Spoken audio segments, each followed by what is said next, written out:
Amen. Amen. Je vous prie de vous asseoir.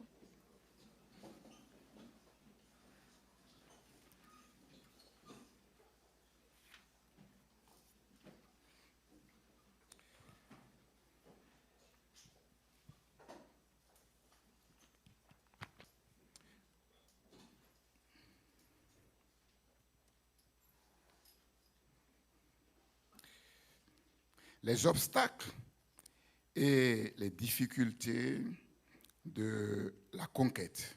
Les obstacles et les difficultés de la conquête. Ces obstacles et ces difficultés sont multiples, insurmontables, comme nous l'avons commencé de le voir dimanche dernier, humainement parlant.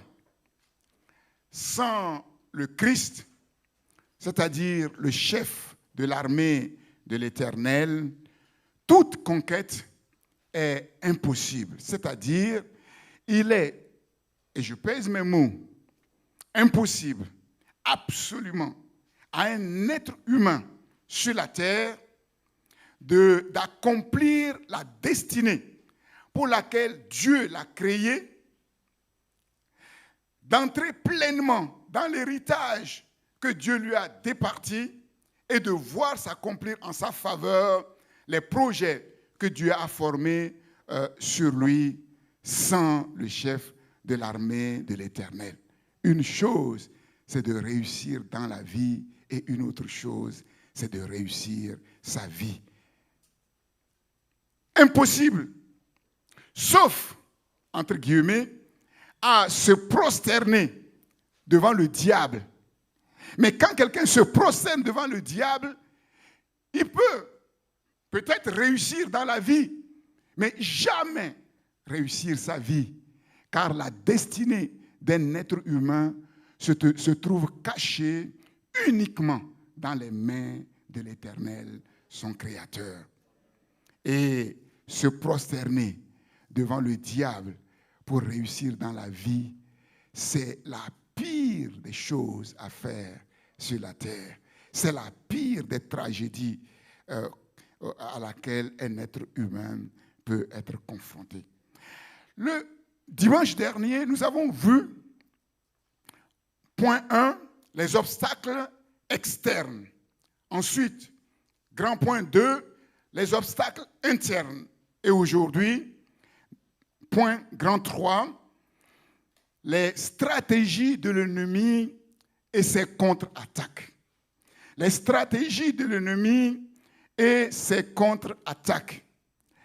Quand un enfant de Dieu, quand le peuple de Dieu se lève vraiment dans l'esprit du Seigneur, conformément à la parole de Dieu, pour avancer sur le chemin de la conquête, l'ennemi ne reste pas inactif.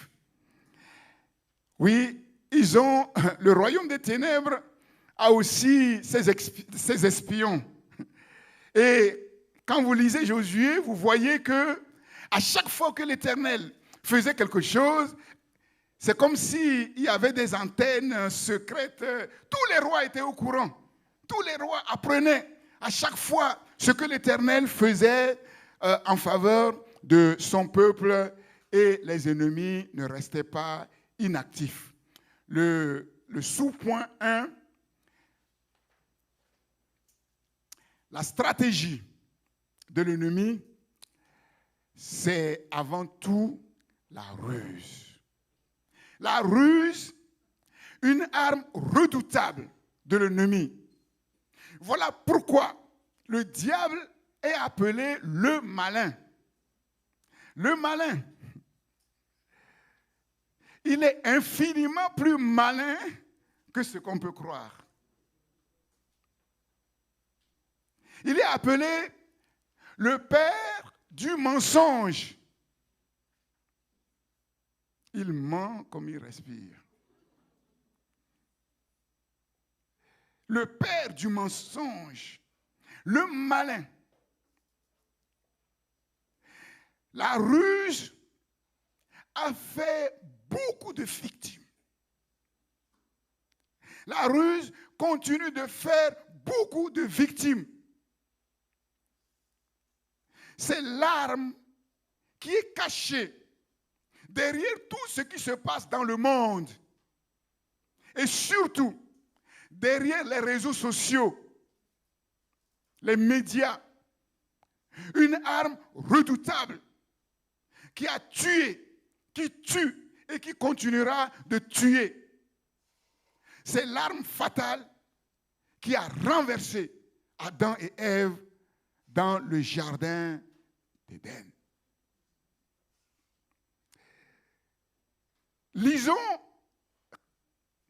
première lecture, Josué 9, verset 1er. Josué 9, verset 1er.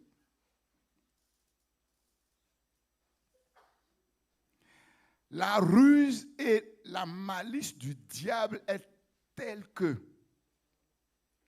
sans le discernement du Saint-Esprit, sans Dieu, aucun être humain ne peut effectivement déceler la ruse du diable. C'est ça qui est terrible.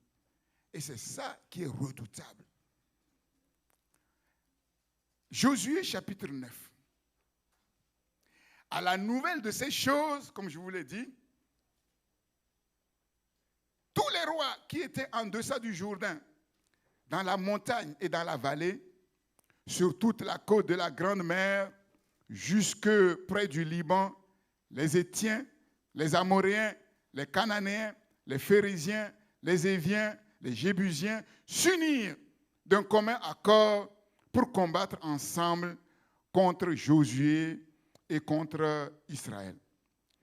Les habitants de Gabaon, de leur côté, lorsqu'ils apprirent de quelle manière Josué avait traité Jéricho et Haï, eurent recours à la ruse et se mirent en route avec des provisions de voyage. Ils prirent de vieux sacs pour leurs ânes et de vieilles outres à vin déchirées et recousues. Ils portaient à leurs pieds de vieux souliers raccommodés et sur eux de vieux vêtements.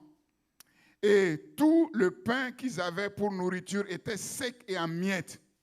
Ils allèrent auprès de Josué au camp de Gilgal et ils lui dirent, ainsi qu'à tous ceux d'Israël, nous venons d'un pays éloigné et maintenant, faites alliance avec nous. Les hommes d'Israël répondirent à ces Éviens, peut-être que vous habitez au milieu de nous et comment ferons-nous alliance avec vous? Ils dirent à Josué, nous sommes tes serviteurs. Et Josué leur dit, mais qui êtes-vous et d'où venez-vous? Ils lui répondirent, tes serviteurs viennent d'un pays très éloigné sur le renom de l'Éternel, ton Dieu. Car nous avons entendu parler de lui, de tout ce qu'il a fait en Égypte et de la manière dont il a traité les deux rois des Amoréens au-delà du Jourdain, Sihon, roi de Hébon, et Og, roi de Bazan, qui était à Ashtaroth. Et nos anciens et tous les habitants de notre pays nous ont dit, prenez avec vous des provisions pour le voyage, allez au-devant d'eux et vous leur direz, nous sommes vos serviteurs et maintenant faites alliance avec nous. Voici notre pain. Il était encore chaud quand nous en avons fait provision dans nos maisons le jour où nous sommes partis pour venir vers vous. Et maintenant, il est sec et en miettes. Ces outres à vin que nous avons remplies toutes neuves, les voilà déchirées. Nos vêtements et nos souliers se sont usés par l'excessive longueur de la marche. Les hommes d'Israël prirent de leurs provisions et ils ne consultèrent point l'Éternel. Josué fit la paix avec eux et conclut une alliance par laquelle il devait leur laisser la vie. Et les chefs de l'assemblée le leur jurèrent.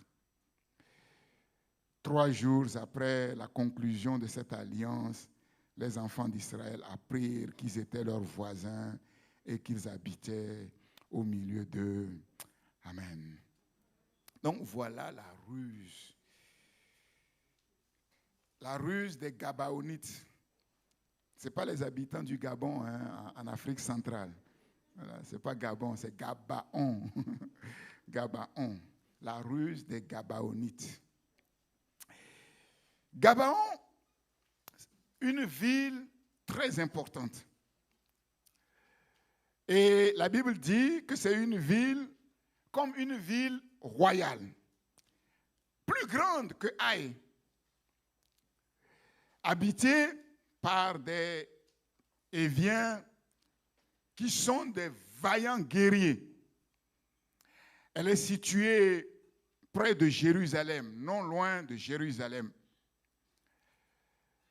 À la nouvelle de ce que Dieu a fait pour son peuple, les habitants de Gabaon furent terrorisés.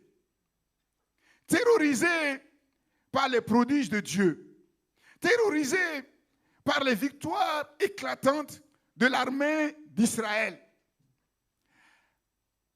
Parfois, les enfants de Dieu, quand ils prennent la décision, vraiment, de se mettre en règle vis-à-vis de Dieu, quand ils prennent la décision de vivre pleinement leur alliance avec Dieu, de s'engager pleinement dans les voies du Seigneur, dans le chemin de l'obéissance et de servir leur Dieu, parfois ils ne comprennent pas pourquoi les choses subitement deviennent difficiles. Ce qu'ils ne savent pas, c'est que les ennemis sont au courant de tout. Quand un enfant de Dieu se détermine à vivre pour la gloire de Dieu, l'ennemi le sait et il ne reste pas inactif. C'est ça. C'est ça. Il faut le comprendre. Donc, c'est normal. Quand quelqu'un se lève pour Dieu et que l'ennemi se lève, c'est normal. C'est la preuve, effectivement, que le fait qu'il se soit levé pour Dieu, ce n'est pas une apparence, c'est une vérité. C'est une réalité. Et le fait que l'ennemi se lève, c'est la confirmation qu'il est vraiment dans les voies du Seigneur. Les habitants de Gabaon ont été terrorisés. Ils ont dit à Josué, les anciens, votre présence nous a inspiré une grande crainte pour notre vie. On nous a rapporté les ordres de l'Éternel pour détruire devant vous tous les habitants du pays, de la Palestine, de Canaan. Alors, pour eux, conscients qu'ils ne pouvaient pas faire le poids devant l'armée d'Israël, pour eux, le seul moyen d'échapper à la mort et à l'extermination, c'est d'user de la ruse pour faire alliance avec Israël à tout prix. À tout prix. Et quelle ruse ils vont user? Ils vont user de quelle ruse? Le mensonge. Nous venons d'un pays très éloigné. Nous venons d'un pays très éloigné. La flatterie, la fausse humilité. Ne vous inquiétez pas. Nous sommes vos serviteurs. Nous sommes là pour vous servir. Et nous savons très bien comment Satan lui-même se déguise en ange de lumière. Et comment, oui, ses apôtres se déguisent, ses serviteurs, ses apôtres se déguisent aussi en apôtres du Christ. Ils avaient des apparences de spiritualité. Tes serviteurs viennent sur le renom de l'Éternel. Nous avons entendu parler de lui, ce qu'il a fait en Égypte et au-delà du Jourdain. Sous-entendu, ne vous inquiétez pas, nous sommes des vôtres. Vous et nous, c'est pareil. C'est pareil. Leur déguisement va inspirer la pitié. De vieux sacs sur les ânes, de vieilles outres déchirées et raccommodées, des souliers raccommodés, du pain sec et en miettes, sur eux de vieux vêtements. De quoi toucher le cœur de Josué, de quoi toucher le cœur des anciens. Pourtant, Josué et les anciens, ce sont des vaillants guerriers, ce sont des soldats aguerris. Mais comment ils peuvent se laisser attendrir par les apparences de ces hommes? C'est là que nous comprenons, quand nous lisons le livre de Josué, on a l'impression que la conquête était facile. On a l'impression que c'est comme ça. Hein? On crie, on tourne autour des murailles, et puis on crie, et puis les murailles tombent. Et on a l'impression que se retrouver devant un fleuve qui fait 3 kilomètres de large, il suffit simplement que l'arche entre dans l'eau. Non, non, ce n'était pas évident. Ce n'était pas évident. Ils avaient des pressions de toutes parts. Et voilà pourquoi, quand vous lisez le livre de Josué, arrêtez-vous et réfléchissez. Parce que si vous ne réfléchissez pas, vous n'allez pas comprendre toutes les difficultés auxquelles Josué et son armée ont été confrontés. Parfois, quand on lit, on a l'impression qu'à l'époque, quand ils avaient des problèmes, ils se tournent vers Dieu. Et puis Dieu agit, il fait des miracles. Mais aujourd'hui, quand on a des problèmes, on se tourne vers Dieu et rien ne se passe. C'est faux. Et les problèmes auxquels ils étaient confrontés, ces problèmes étaient infiniment plus grands que tous nos problèmes réunis ici. Tous nos problèmes réunis ici n'équivalent pas à l'obstacle de traverser un fleuve qui fait 3 kilomètres de large. 3 kilomètres de large devant des forteresses imprenables. Et nous comprenons que ces vaillants hommes, rien n'était évident pour eux. C'est des hommes et des femmes à l'époque qui sont de la même nature que nous. Ils vont se laisser attendrir.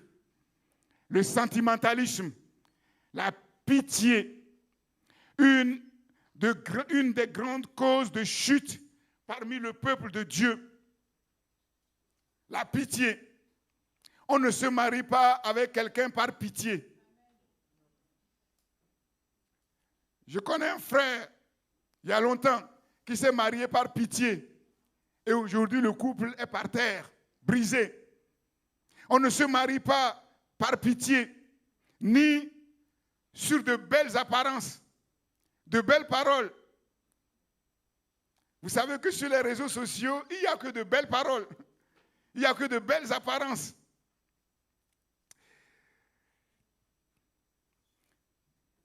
Y avait-il une autre solution pour ces Gabaonites d'échapper à la mort et à la destruction? Y avait-il une autre solution que la ruse? Oui. Oui. Ils auraient pu, devant tout ce qu'ils ont entendu, devant les merveilles de l'Éternel, implorer le Dieu créateur de les épargner. Ils auraient pu implorer auprès de Josué avec droiture la paix. Parce que nous savons que dans Deutéronome 20, versets 10 à 12, Dieu avait dit à Moïse que lorsqu'il devait entrer en guerre, il pouvait offrir la paix aux ennemis. Et si les ennemis acceptaient cette paix, mais la guerre était finie. Donc si une nation implorait la grâce de Dieu de leur accorder la paix et de leur éviter la destruction, oui, Dieu aurait pu faire quelque chose. Mais ils ont choisi la ruse. Ils ont choisi la ruse.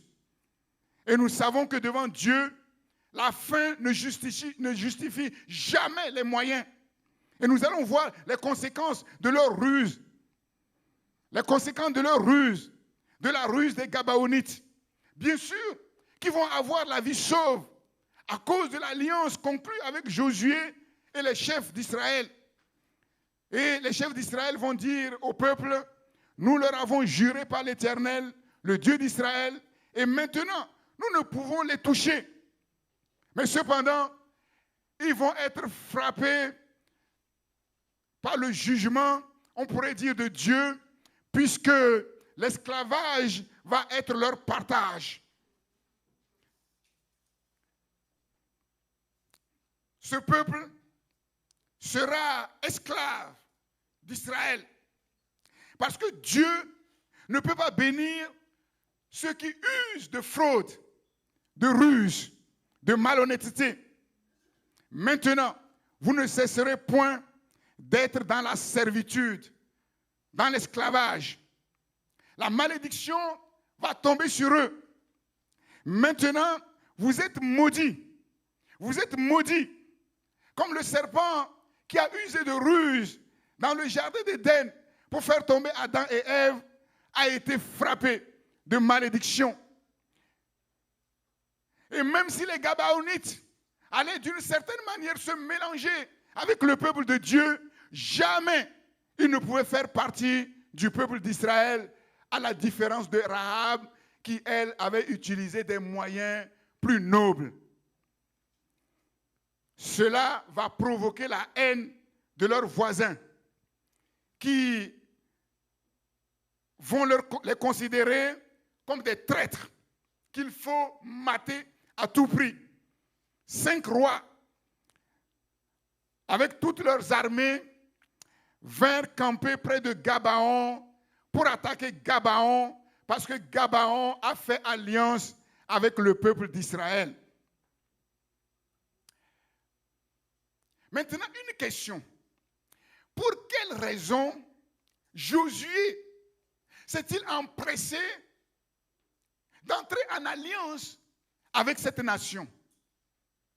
Et c'est une question que je vous pose. Pour quelle raison?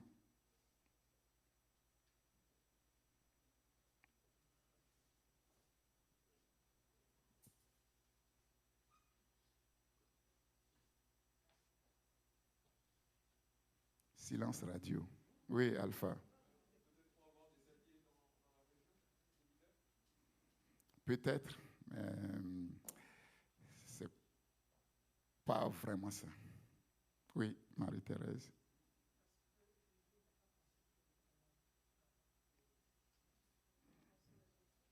Oui, mais qu'est-ce qui a fait qu'il n'a pas consulté l'Éternel? C'est ça la question. Oui, Cédric. Non, pas vraiment.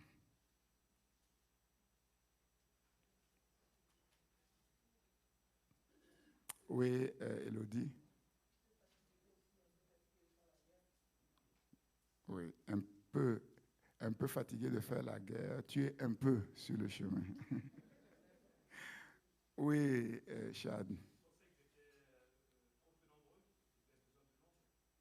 Oui, mais il savait très bien que c'est le combat de l'Éternel, c'est l'Éternel. Toutes les victoires qu'ils ont remportées normalement, confirmé que ce n'est pas eux, c'est l'Éternel. Oui. Non. Parce que, en fait, ils étaient au début, quoi, en fait, du combat. Mais bon, parfois aussi, il y en a qui veulent le repos trop vite, trop rapidement. Parce qu'à première vue, c'est incompréhensible. C'est gros, quoi, en fait, comme on peut le dire. Mais en fait, c'était très subtil. Très subtil. Le timing, le contexte, mais c'est là où on voit vraiment la ruse de l'ennemi. Quand l'ennemi vient avec ruse, il choisit son temps. Il choisit le moment. Il choisit le lieu. Rien n'est laissé au hasard. Rien n'est laissé au hasard. Oui. Un peu, mais ce n'est pas vraiment ça. C'est parce que, en fait, en ce moment-là, les 2 armes fatales de l'ennemi étaient simultanément activées. Quelles sont ces 2 armes fatales de l'ennemi? La ruse et la force. Les 2 armes fatales étaient... Quand on a lu chapitre 9, les premiers versets, quand les peuples ont entendu tout ce qui s'est passé, qu'est-ce qu'ils ont fait? À la nouvelle de ces choses, tous les rois qui étaient en deçà du Jourdain, dans la montagne et dans la vallée, tous les rois se sont coalisés pour venir contre Josué. Et comme par hasard, c'est en ce moment précis, tout de suite après, verset 3, que les habitants de Gabaon ont décidé de venir avec ruse vers Josué. Les 2 armes fatales de l'ennemi sont activées simultanément. Simultanément, la ruse et la force. Donc on comprend par là qu'ils avaient des pressions de tous les côtés. Déjà, quand l'ennemi décide de venir avec une seule arme, il met une pression mais terrible. Mais là, quand il décide de venir avec toutes ces armes, là, c'est compliqué. Compliqué. une impressionnante coalition s'est formée contre Israël à la nouvelle des choses éclatantes que Dieu a faites en faveur de son peuple. Et peu avant l'attaque de cette coalition, voici que des gens en apparence sympathiques, gentils. Et Israël ne connaît pas beaucoup de peuples gentils. Tous les peuples étaient vis-à-vis d'Israël. C'était le pays, le royaume qu'il fallait abattre. Subitement, des gens en apparence sympathiques viennent pour leur offrir, comme sur un plateau d'or, leur service. Nous sommes vos serviteurs. Ne vous inquiétez pas. Ne vous inquiétez pas pour nous. Vous et nous, c'est pareil. C'est pareil. Nous sommes vos serviteurs. Et serait-ce un clin d'œil providentiel de Dieu en un moment très difficile? That's the question. Et Dionza, non. Ce n'était pas du tout le clin d'œil. Dieu n'a pas besoin d'aide quand les pressions viennent de tous les côtés. Quand ça commence vraiment à chauffer et que l'être humain est démuni de toutes les ressources, c'est là où Dieu commence à se réjouir. C'est là où Dieu commence à se lever sur son trône. A-t-il besoin d'un clin d'œil? Non. Non.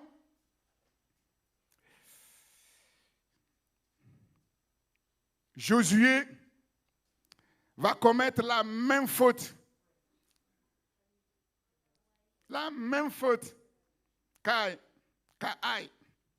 Là, on parle chinois.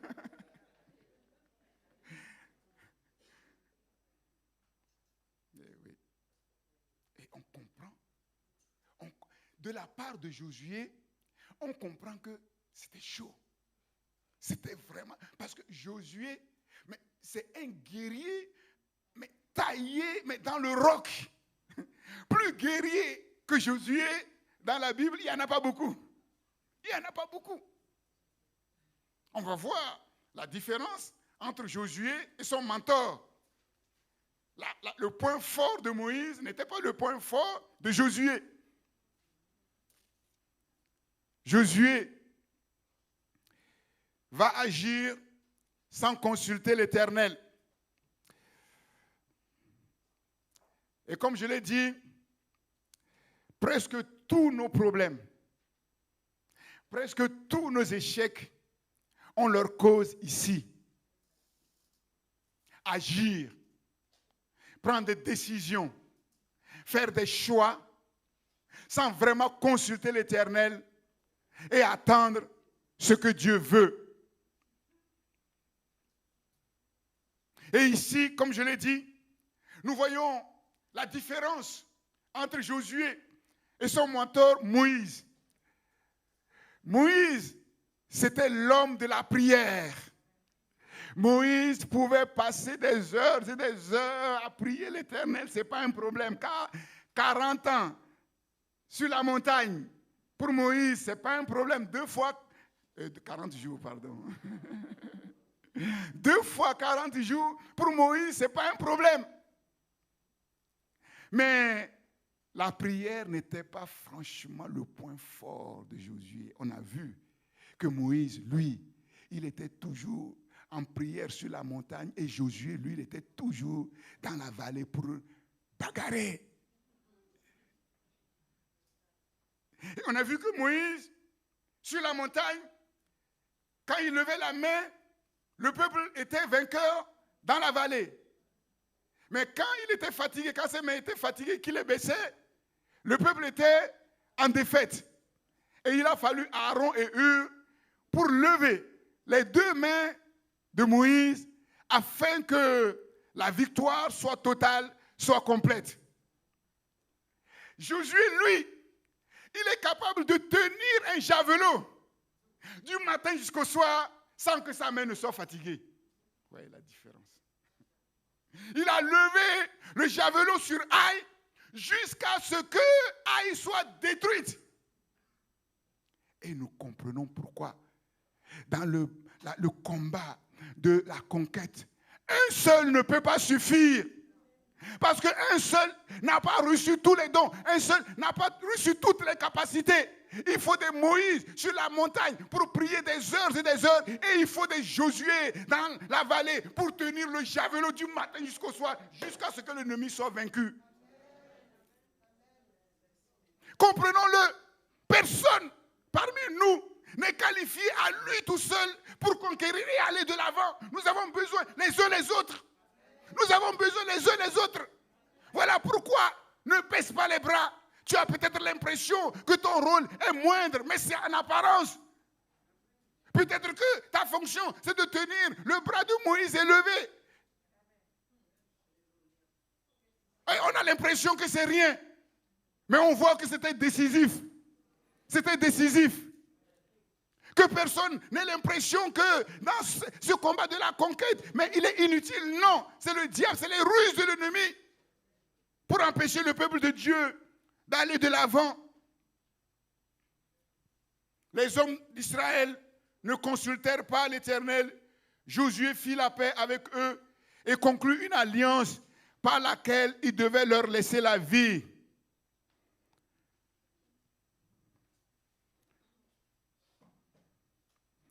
Que d'églises locales, d'œuvres de Dieu sont tombées pour avoir fait des alliances illicites avec le monde. Que de chrétiens, pour n'avoir pas consulté l'Éternel, ont fait le choix d'une profession, d'un conjoint, ont pris une décision importante qui engage leur vie et leur spiritualité sans consulter l'Éternel pour se retrouver ensuite dans des problèmes difficiles. Les conséquences pour Israël, mécontentement et murmure du peuple contre les chefs.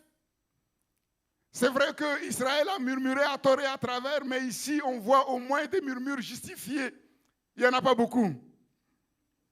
Les anciens vont être obligés de se dresser contre le peuple parce que le peuple était prêt à violer ce serment, cette alliance et à combattre quand même Gabaon.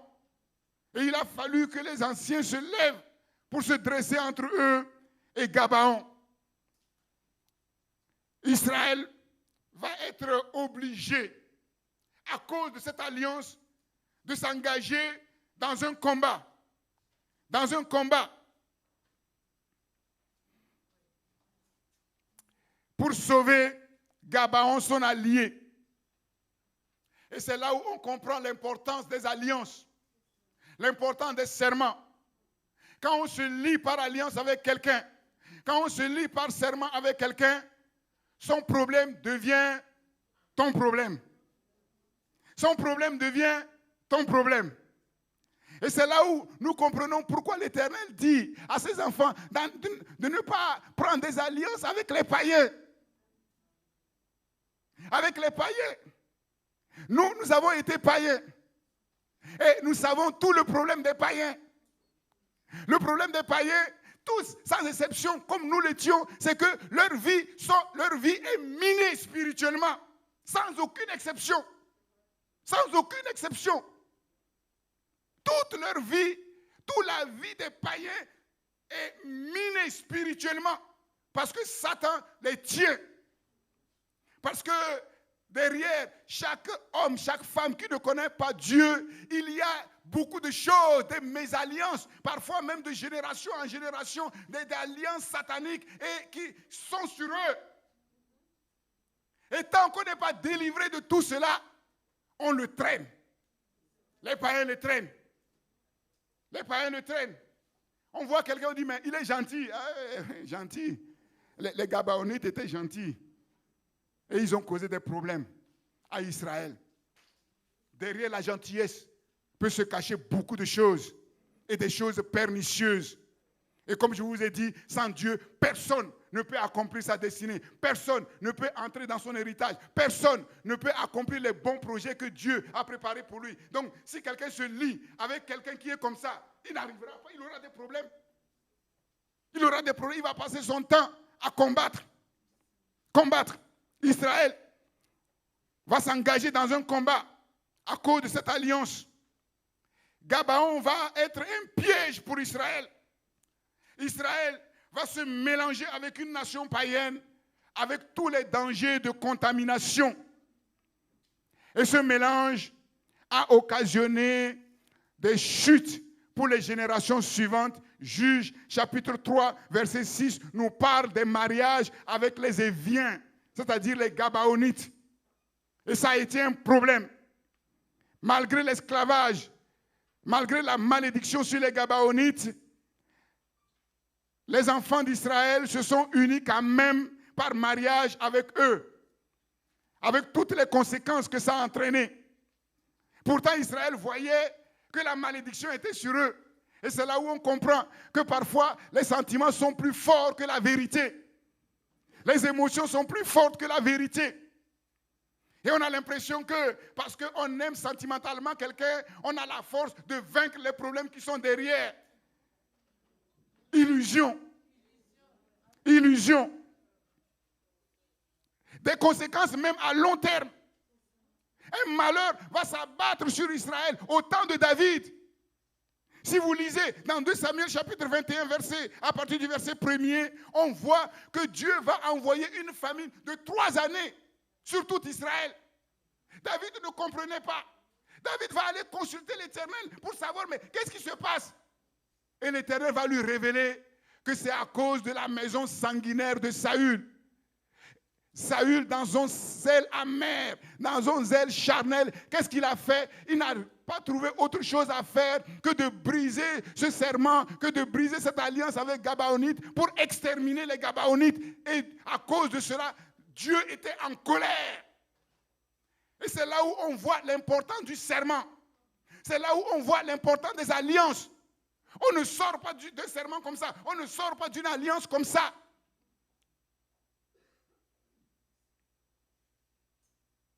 Trois ans de famine au temps de David, à cause du fait que le roi Saül n'a pas respecté l'alliance que Israël avait faite, même si c'est par erreur, avec Gabaon. Nous comprenons vraiment l'importance de chercher Dieu avant de prendre certaines décisions importantes, parce que non seulement ça peut nous affecter, nous, dans la vie présente, mais ça peut affecter nos enfants sur plusieurs générations. Plusieurs générations. Alors David va aller voir les Gabaonites. Maintenant, qu'est-ce qu'on va faire? Ces gens qui étaient apparemment gentils, nous sommes vos serviteurs.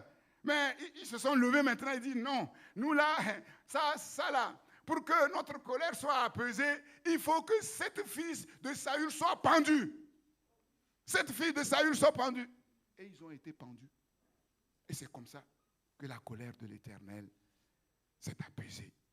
C'est terrible. C'est terrible.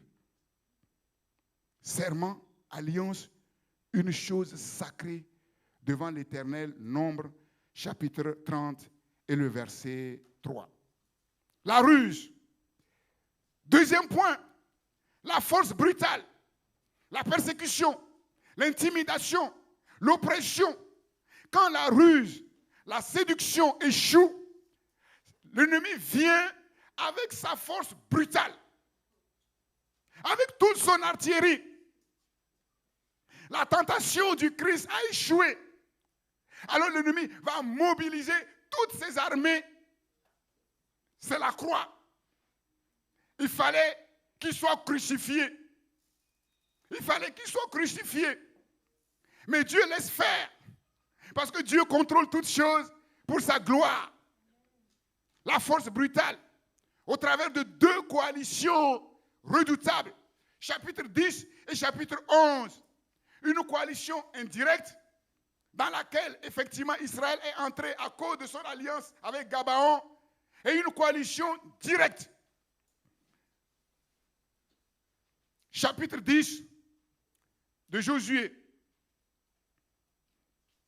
Verset 1er.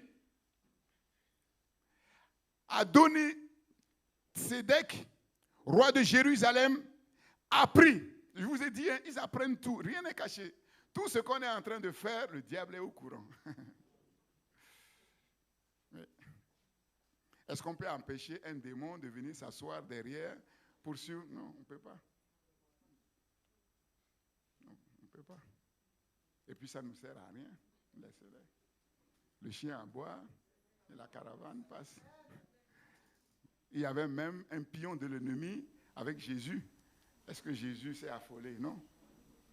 Il ne s'est pas affolé devant Judas. Il a laissé faire jusqu'au jour fatidique.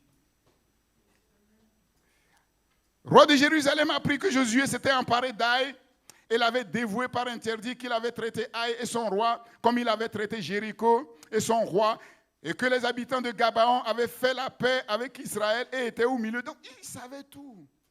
Ils savaient tout. C'est un service secret, mais vraiment sophistiqué, plus que le Mossad. Il eut alors une forte crainte. Vous voyez, la peur. Il ne faut pas croire, quand l'ennemi vous attaque, il ne faut pas croire qu'ils viennent en tremblant. Parce qu'il sait celui qui est en vous. Mais nous aussi, nous devons savoir celui qui est en nous pour ne pas trembler. Car Gabaon était une grande ville, comme une des villes royales, plus grande même que Haï.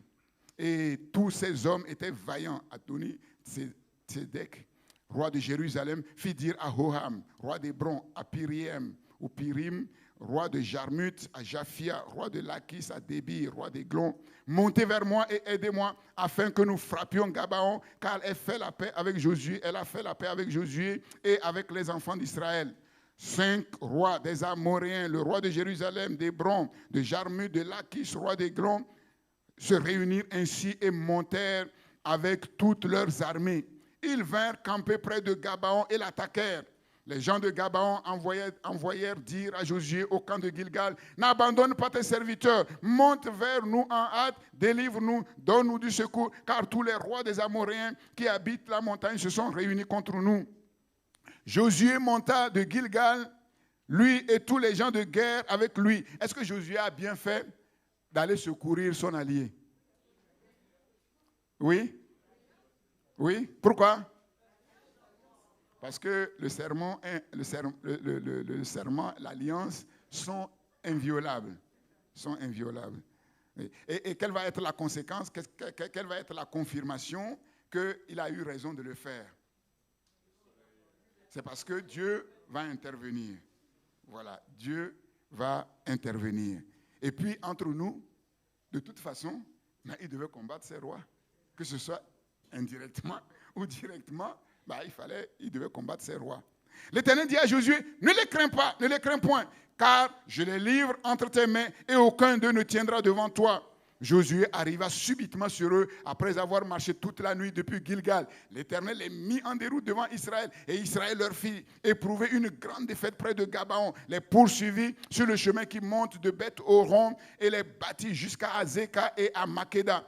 Comme ils fuyaient devant l'Éternel et qu'ils étaient à la descente de Beth-Horon, l'Éternel fit tomber du ciel sur eux de grosses pierres jusqu'à Azeka et ils périrent.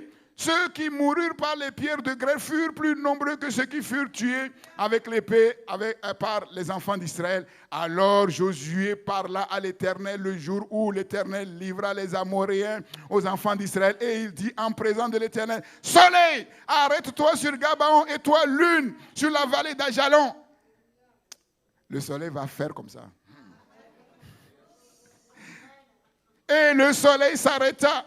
Et la lune suspendit sa course jusqu'à ce que la nation ait tiré vengeance de ses ennemis. Cela n'est-il pas écrit dans le livre des justes? Le soleil s'arrêta au milieu du ciel et ne se hâta point de se coucher presque tout un jour. Verset 14. Il n'y a point eu de jour comme celui-là, ni avant, ni après, où l'Éternel ait écouté la voix d'un homme, car l'Éternel combattait pour Israël. Et Josué et tout Israël avec lui retourna au camp de Gilgal. Amen, amen, amen. Même parfois, quand nous fautons gravement et que nous nous précipitons, quand nous savons revenir à l'Éternel pour nous repentir. Dieu est capable d'infliger à nos ennemis une défaite encore plus lourde et de donner à son peuple une victoire encore plus éclatante. Alléluia. Donc laisse-les se coaliser. Laisse-les se coaliser. Laisse-les aller chercher des renforts. Quand un esprit est chassé, il va chercher 7 autres esprits. Peu importe. Qu'il aille chercher 1000 esprits, qu'il aille chercher 10 000 esprits. Le plus important pour nous, c'est que nous restions dans l'alliance de l'Éternel. Et si nous avons fauté, nous nous humilions devant l'Éternel et nous verrons ce que l'Éternel est capable de faire. Alléluia. Première coalition indirecte. Leur chef, Adoni-Sédek, roi de Jérusalem. Son nom signifie Seigneur de justice. C'est la même signification que Melchizedek, roi de justice, roi de Salem. Genèse chapitre 14, verset 18. Et c'est le titre que se donnaient les rois de Jérusalem. Jérusalem, la résidence de paix, cette ville particulière, mystérieuse. Cette coalition est dirigée non contre Israël, mais contre Gabaon, considérée comme une ville traître. Gabaon qui est situé à peu près à 12 km de Jérusalem. Le roi de Jérusalem ne pouvait plus compter sur cette ville puissante. Il faut alors à tout prix priver Israël d'un allié de taille. Adoni-Sédek fait appel au roi voisin du sud et ceux-ci, comme lui-même, se savaient menacés d'extermination par l'armée d'Israël. Ils étaient tous de race amoréenne. Hébron, Jarmuth, Lachis, Églon. Et quelle était la raison de cette coalition? Ils avaient tous peur. Ils tremblaient tous devant Israël. Dans sa loyauté, Josué va voler au secours de son protégé. Et nous voyons là un bel exemple de fidélité à la parole donnée. Un bel exemple de fidélité à la parole donnée. Mais Dieu va donner à l'armée d'Israël une éclatante victoire. Nous l'avons chanté, Jésus nous conduit dans la victoire. Jésus est notre victoire. Une éclatante victoire. Et la Bible dit, parce que l'Éternel combattait pour Israël. L'Éternel combattait pour Israël. Dieu lui-même va frapper les fuyards par une pluie de pierres. Et la Bible dit que ceux-là même qui ont été tués par l'armée des pierres de l'Éternel étaient même plus nombreux que ceux qui avaient été tués par l'armée humaine de l'Éternel.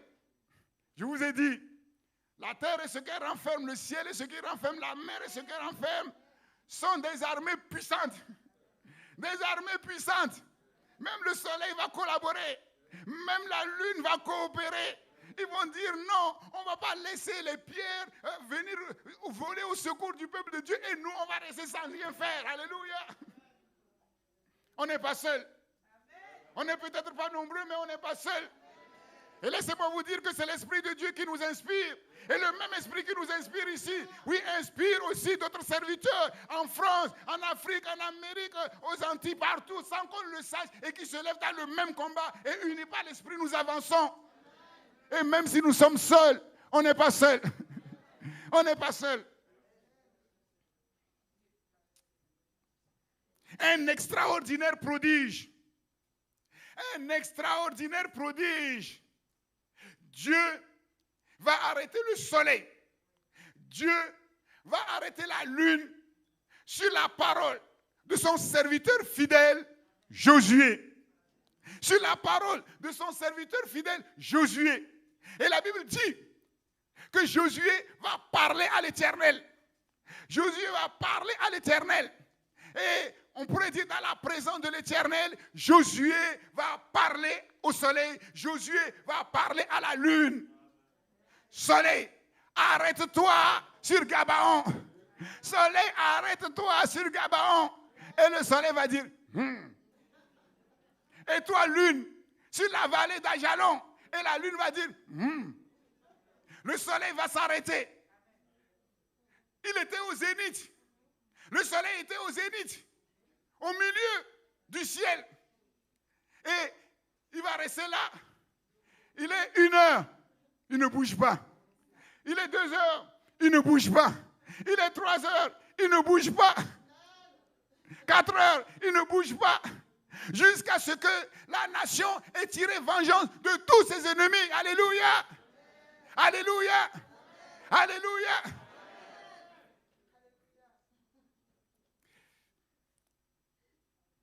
L'après-midi, puisque le soleil était au zénith, était insuffisant pour que Israël puisse en découdre définitivement avec leurs ennemis.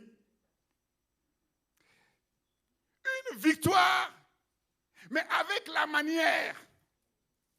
Mais quelle manière? Et là, je me suis arrêté, j'ai dit, mais Seigneur, nous sommes là dans le combat. Nous sommes petits. Nous ne sommes pas nombreux. Mais celui qui est avec nous n'est pas petit. Ceux qui sont avec nous sont nombreux. Seigneur, oui, comme tu l'as fait avec Josué et avec l'armée d'Israël, donne-nous la victoire, mais avec la manière. Ça fait longtemps que nous combattons et rien n'est caché devant tes yeux. Donne-nous la victoire, mais avec la manière. Avec la manière. Et moi je proclame que Dieu nous donnera la victoire avec la manière. Parce que nous ne combattons pas. Parce qu'un beau jour, on s'est réveillé. On s'est dit, aujourd'hui, on va combattre. Non, nous combattons selon la parole de l'Éternel. Selon la parole prophétique que Dieu a envoyée. C'est sur la base de cette parole que nous sommes levés pour combattre. Et moi, je proclame que de la même manière, Dieu a donné la victoire éclatante à Israël. Parce qu'il combattait selon la promesse de Dieu. Dieu nous donnera également la victoire parce que nous combattons selon la parole de Dieu. Et je proclame, selon la parole de l'Éternel, que l'année 2022 sera une année particulière, exceptionnelle. Dieu va se lever. Dieu va se lever. Oui, s'il faut que le soleil s'arrête, s'il faut que la lune s'arrête, la lune s'arrêtera, le soleil s'arrêtera et Dieu libérera sur son peuple cette providence exponentielle dont il a parlé. C'est ça la vérité. La victoire, mais pas n'importe quelle victoire. La victoire avec la manière. Laisse l'ennemi venir. Laisse l'ennemi amener ces 2 armes fatales. La force et la ruse. Mais cela va amener notre Dieu à se lever de manière toute particulière pour montrer que la ruse, la force brutale de l'ennemi, lui, il s'en fiche complètement. Alléluia.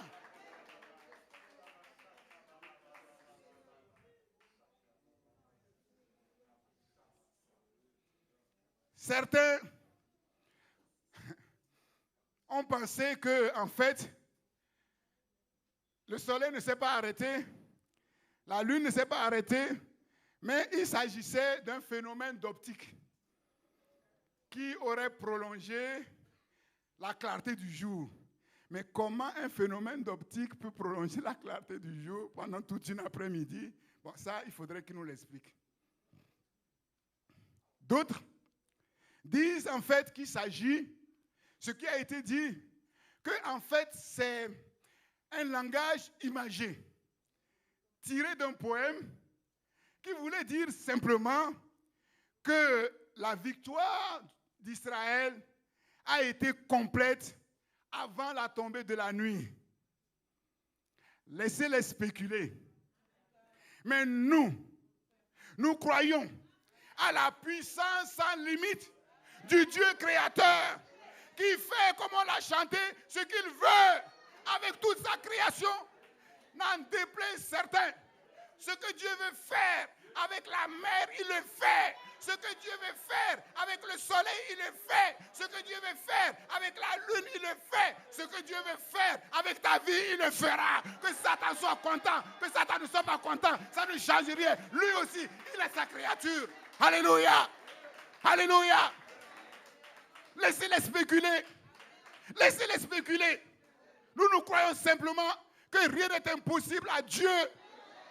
Dans le dictionnaire du royaume de Dieu, le mot impossible ne se trouve pas. On ne trouve pas impossible dans le dictionnaire du royaume de Dieu. Car ce qui est impossible aux hommes est possible à Dieu. Alléluia. Voilà pourquoi nous nous attendons à lui. Nous nous attendons à lui. Même si les choses se gâtent de toutes les directions, nous nous attendons à lui. Et il agira conformément à sa parole. Il agira conformément à sa parole.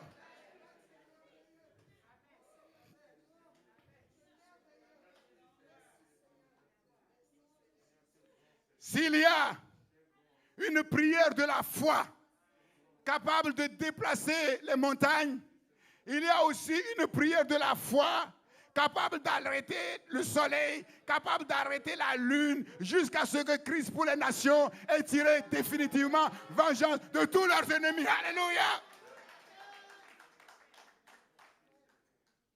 La Bible ajoute, il n'y a point eu de jour comme celui-ci, ni avant, ni après, que l'Éternel ou l'Éternel ait écouté la voix d'un homme.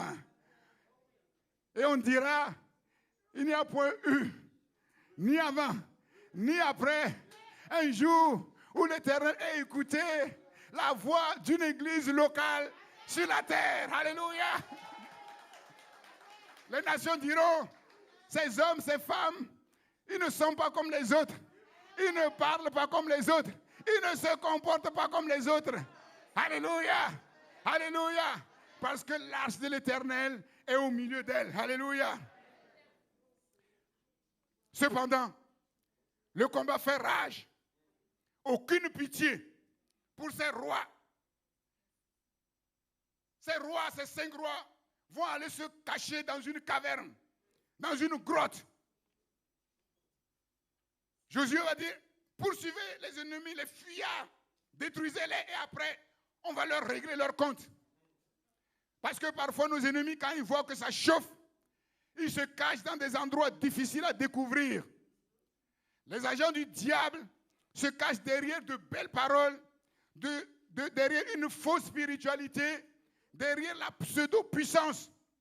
Leur mission, c'est de semer la zizanie au sein du peuple de Dieu. Ils ne manifestent aucun fruit de l'esprit. Ne soyez jamais complices avec ces gens-là.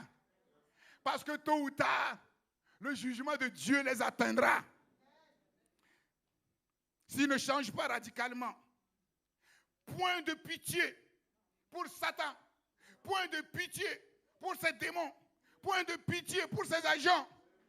Nous comprenons pourquoi, dans ce combat, le don du discernement des esprits est important. Pour ne pas se tromper.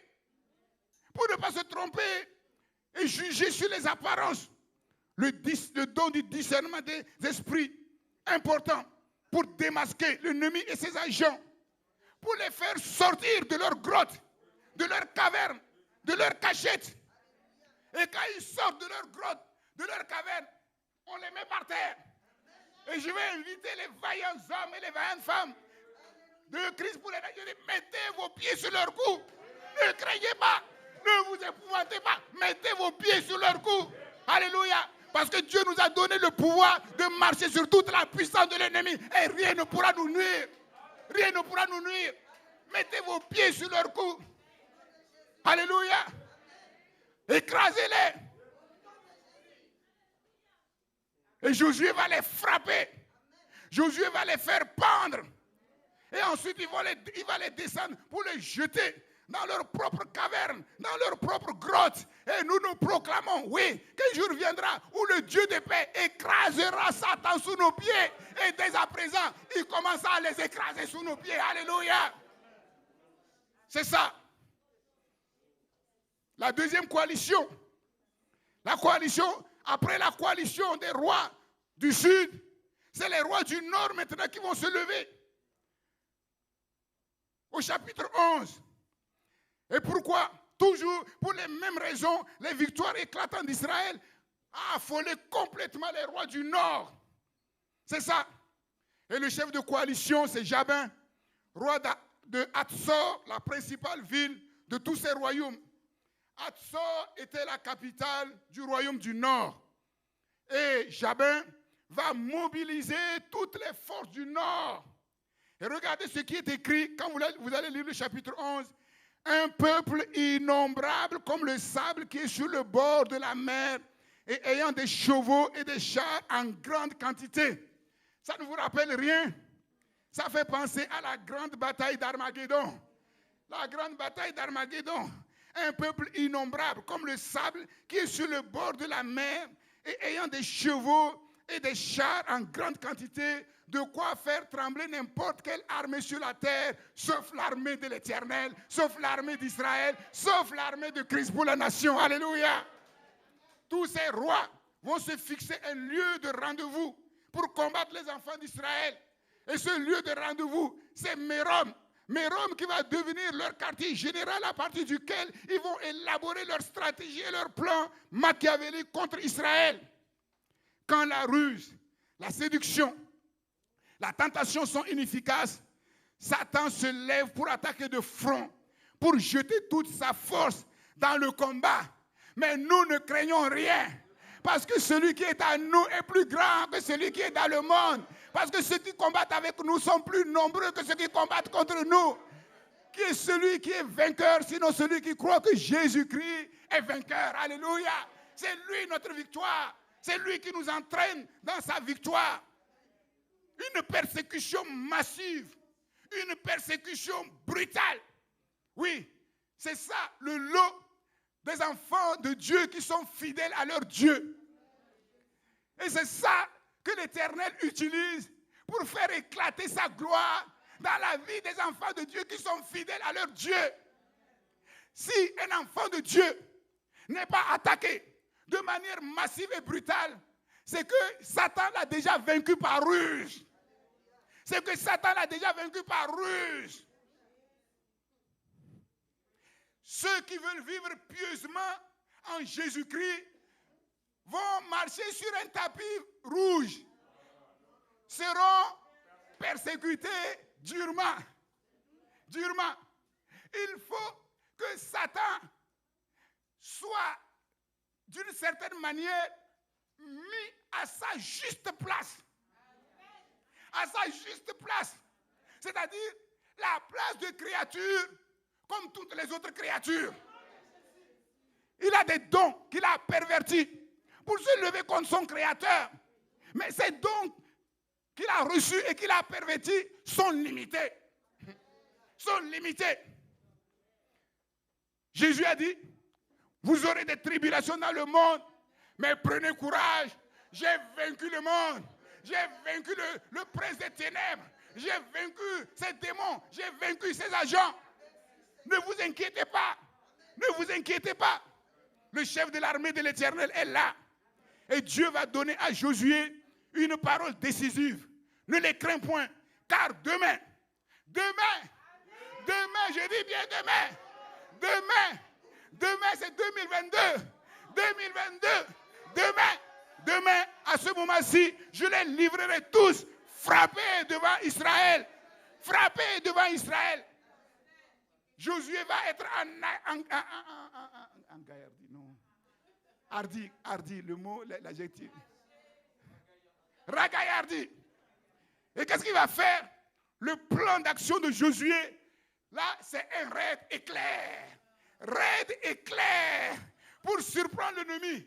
Pour jeter la panique sur les troupes ennemies, malgré leur grand nombre, malgré leur force de frappe impressionnante. Alléluia. Plus que vainqueur par celui qui nous a aimés. Josué va poursuivre les fuyards dans toutes les directions, au nord, au sud, à l'est, à l'ouest. Il fallait les exterminer. Oui, les royaumes du sud ont été exterminés et maintenant les royaumes du nord vont être exterminés. La grande ville, capitale du royaume du Nord, Hatzor, environ 40 000 habitants, c'est beaucoup pour l'époque, va tomber. Son roi va être tué. Le QG de l'ennemi va être renversé. Et après le sud, la conquête du nord de la Palestine est ainsi acquise, facilitant maintenant l'avancée de la conquête dans toutes les directions. Et à partir de ce moment-là, l'armée d'Israël était inarrêtable. Dans toutes les directions où il allait, les ennemis s'aplatissaient. Alléluia! Alléluia! Toute grande résistance fut complètement brisée. Et nous disons Amen, Alléluia. Gloire, gloire au chef de l'armée de l'Éternel. Alléluia. Oui, gloire, gloire, gloire au chef de l'armée de l'Éternel. Alléluia, nous voyons notre privilège. Nous voyons notre privilège. Que le nom de Dieu, que son nom soit béni. Que son nom soit béni. Que son nom soit béni. Alléluia, je vous ai dit dès le commencement, ce que nous faisons, ce n'est pas une petite affaire. Il y aura des répercussions, non seulement sur cette génération, mais sur les générations à venir, sur notre postérité, éternellement. Éternellement. Parce que Dieu s'est levé sur sa parole. Sur sa parole, Dieu s'est levé. Alléluia, Dieu s'est levé et nous allons prier maintenant. Nous allons prier. Je vais vous demander comme de vaillants soldats de vous lever et nous allons prier.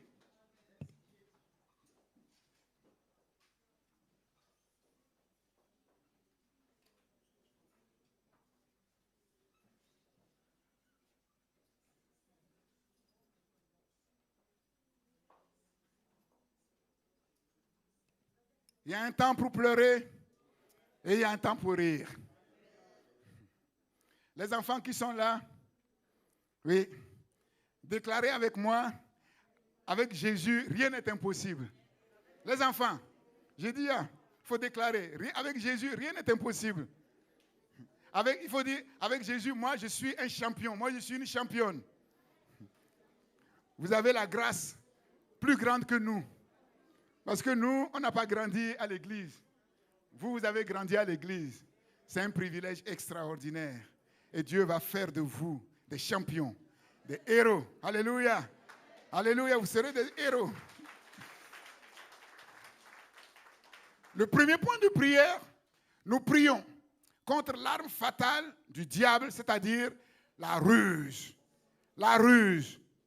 Que Dieu nous donne de discerner les ruses de l'ennemi par la lumière du Saint-Esprit et la vérité de la parole de Dieu. Que Dieu nous donne de manifester le don du discernement des esprits. Que nous ne jugions pas selon les apparences, mais que nous jugions selon la vérité qui est cachée derrière les apparences. Que nous puissions tous prendre toutes les armes de Dieu pour résister dans le mauvais jour et tenir ferme contre toutes les ruses du diable. Alléluia. Prions maintenant pour détruire toutes les ruses du diable. Que cette arme fatale soit brisée. Alléluia, Seigneur.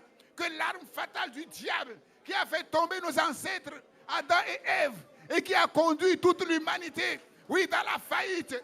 Oui, cette arme fatale qui continue de faire ravage, de faire tant de victimes dans le monde et qui est cachée derrière, oui, tout ce que le monde fait, derrière les médias, derrière les réseaux sociaux, pour détruire, pour faire du mal. Oui, Seigneur, nous te prions, Seigneur, afin que cette arme fatale soit brisée. Tu nous donnes, par la lumière du Saint-Esprit, la lumière de l'inspiration du Saint-Esprit, de la révélation du Saint-Esprit, de l'illumination du Saint-Esprit, sa sagesse, son intelligence et son discernement. Oui, de discerner les ruses de l'ennemi. Et quand l'ennemi vient frapper à notre porte, à la porte de notre cœur, avec ruse, que l'Esprit de Dieu, oui, nous donne de discerner. Au nom de Jésus, donne-nous de manifester, oui, le don du discernement des esprits. Seigneur, ne pas juger selon les apparences, selon les belles paroles, selon les sentiments, selon l'émotion, mais selon la vérité de Dieu. Selon la vérité de Dieu. Au nom de Jésus-Christ, que chacun puisse prendre dans la parole de Dieu toutes les armes de Dieu pour tenir ferme contre toutes les ruses du diable. Tenir ferme contre toutes les ruses du diable. Parce que je n'ai besoin de recevoir, je n'ai pas besoin de recevoir quoi que ce soit du diable. Mon Dieu m'a déjà tout donné. Et ce que Dieu m'a donné, c'est infiniment meilleur que ce que le diable vient me proposer avec ruse. Ce que le diable a proposé à Jésus était infiniment moins élevé, moins noble, moins grand que ce que Dieu lui a offert, Seigneur. Oh Dieu, manifeste, Seigneur, ta gloire et que toutes les ruses de l'ennemi soient détruites dans nos vies. Au nom de Jésus-Christ. Maintenant, nous allons prier afin que Dieu donne la repentance à tous ceux qui sont enchaînés dans les filets du mensonge, dans les filets de la ruse de l'ennemi, afin de se dégager des pièges du diable qui s'est emparé d'eux pour les soumettre à sa volonté. Le diable vient avec ruse, comme il est venu vers Adam et Ève, comme il est venu vers Jésus. En fait, ce qu'il veut, c'est de mettre la main sur notre volonté et nous soumettre à lui.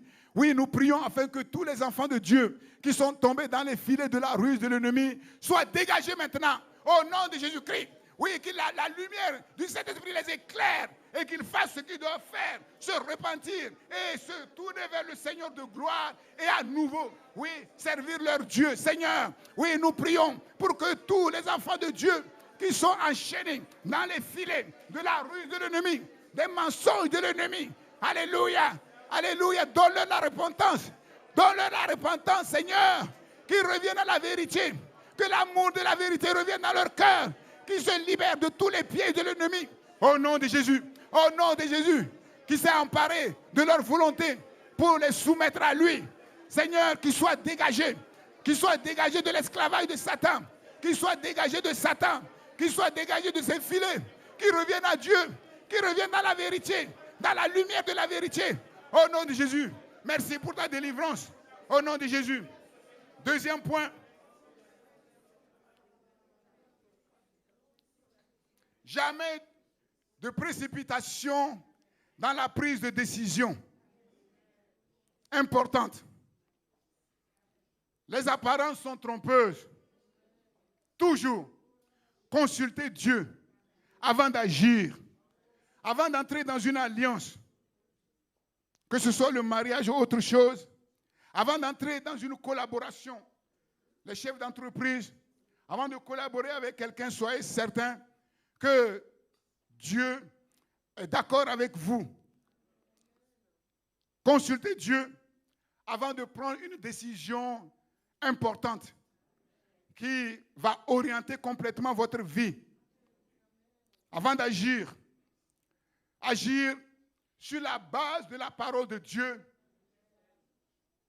agir sur la base de la vérité de Dieu et non sur les sentiments, et non sur une intuition, et non sur une conviction charnelle déconnectée de la parole de Dieu. Oui, que Dieu nous donne vraiment d'être vigilants en ce domaine. Et si quelqu'un a failli, c'est le temps de la miséricorde. C'est le temps favorable. Implore la grâce de Dieu et lui saura comment faire, comme il a fait avec Josué et Gabaon, pour te donner la victoire. Pour te donner la victoire. Prions.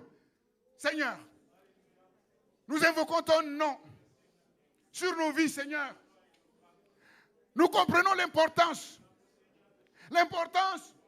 avant d'agir, avant de prendre une décision importante qui engage notre vie, de chercher ta face, de te consulter, Seigneur. Que de problèmes, que de difficultés, que d'échecs. Oui, parce que beaucoup de tes enfants ne l'ont pas fait. Et même parmi les plus vaillants, à cause des pressions qui viennent de tous les côtés, Seigneur, comme Josué et son armée. Seigneur, toutes ces choses nous enseignent, quelles que soient les pressions, même si c'est difficile, comment? Oui, nous disons parce que c'est difficile, parce qu'il y a des pressions et que nous ne suffisons pas à nous tout seuls. Nous cherchons l'Éternel. Nous cherchons la face de l'Éternel. Avant d'entrer en alliance, que l'alliance de mariage, avant d'entrer en collaboration d'affaires, oui, avant de prendre une décision importante qui engage notre vie, qui engage notre piété. Seigneur, manifeste ta gloire. Et si quelqu'un s'est fait prendre dans les ruses de l'ennemi comme Josué avec Gabaon, Seigneur, oui, qu'il revienne sincèrement à toi.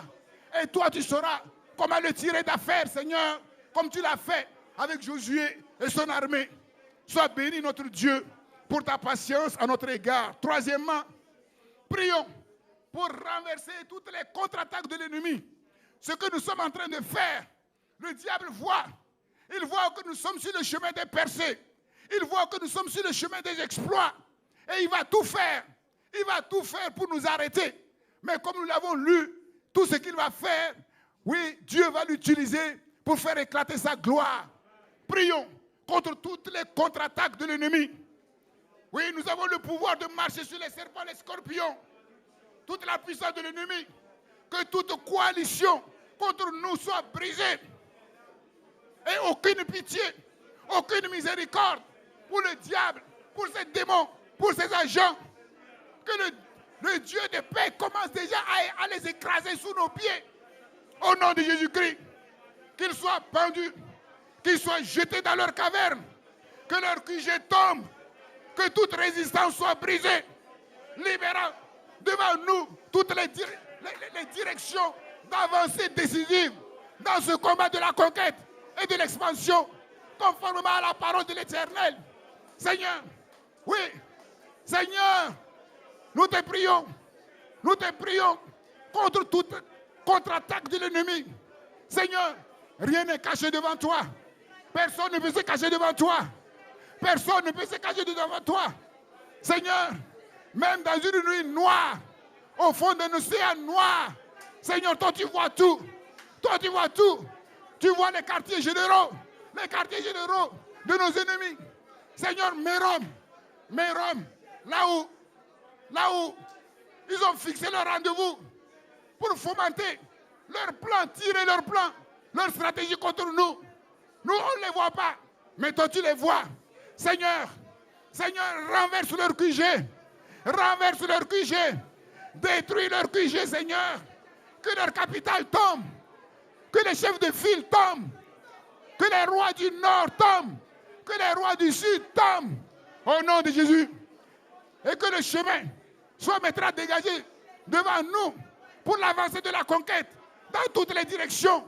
Que toute leur résistance soit brisée par la puissance du Saint-Esprit. Qui es-tu, grande montagne? Tu es aplani devant Christ pour les nations. C'est l'ordre de l'Éternel. C'est la parole de l'Éternel. C'est la promesse de l'Éternel. Et nous nous appuyons, non pas sur nous-mêmes, mais sur sa parole, sur ses promesses. Et nous proclamons, oui, que le chemin de l'année 2022 est en train d'être ouvert. Oui, le chemin, oui, de la grâce surabondante, de la provision exponentielle, oui, de la gloire extraordinaire de Dieu. Seigneur, oh Dieu, même s'il faut que le soleil s'arrête, que la lune s'arrête et que les étoiles aussi s'arrêtent, Seigneur, tu le feras. Oui, pour ta gloire, en Jésus-Christ, en Jésus-Christ, en Jésus-Christ. Seigneur, fais des choses inouïes, extraordinaires, qui nous permettent d'en découdre définitivement avec nos ennemis. Au nom de Jésus. Nous allons terminer maintenant en priant pour les sujets. Nous portons ces sujets au trône de la grâce de Dieu. Seigneur, nous avons déjà lu tous ces sujets. Nous les avons déjà portés. Ils sont sur la terre, mais ils sont sur ta table. Au trône de ta grâce, Seigneur. Père, nous arrosons ces sujets du ton sang précieux. Au travers de ce sang, l'exaucement,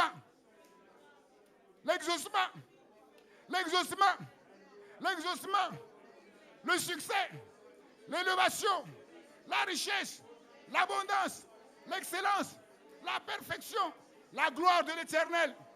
Seigneur, sers-toi de ces sujets pour faire éclater ta gloire, Seigneur.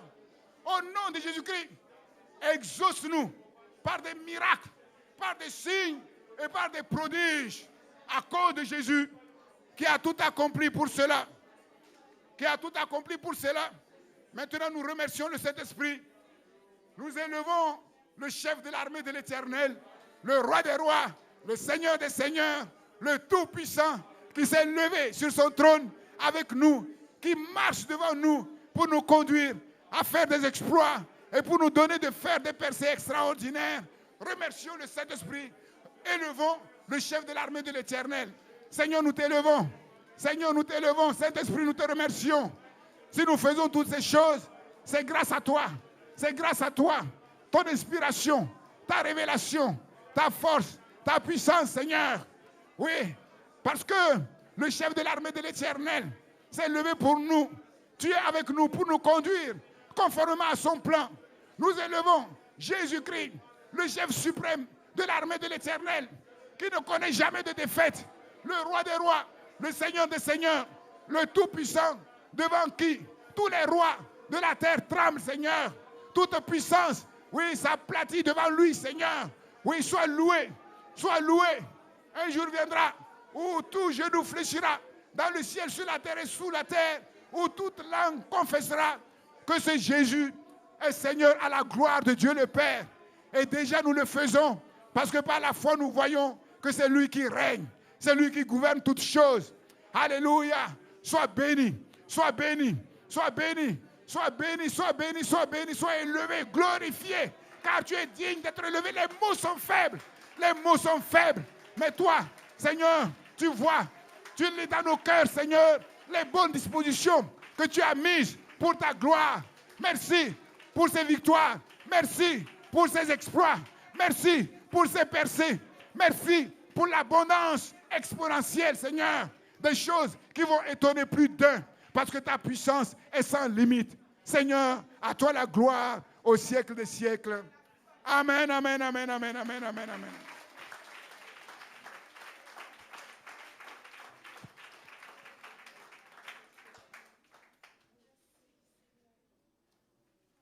Notre culte en ligne est maintenant terminé. Merci à tous de nous avoir suivis. Vous pouvez nous suivre sur christpourlesnations.com. Nous vous souhaitons une excellente semaine. À dimanche prochain.